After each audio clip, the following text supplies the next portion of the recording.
வணக்கம். Red news செய்திகளுக்காக நான் உங்கள் கிருபா. முன்னாள் முதல்வர் டாக்டர் கலைஞர் கருணாநிதி நினைவு தினத்தை முன்னிட்டு மொண்டியம்மன் நகரில் காலை சிற்றுண்டி வழங்கும் நிகழ்ச்சி நடைபெற்றது.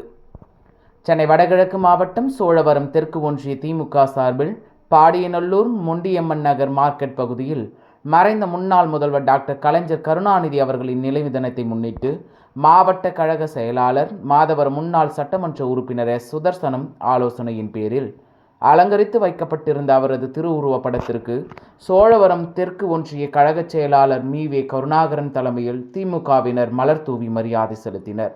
அதன் பின்னர் ஏழை எளியோர், நடைபாதை வியாபாரிகள், தூய்மை பணியாளர்கள் என அனைவருக்கும் காலை சிற்றுண்டி வழங்கப்பட்டது.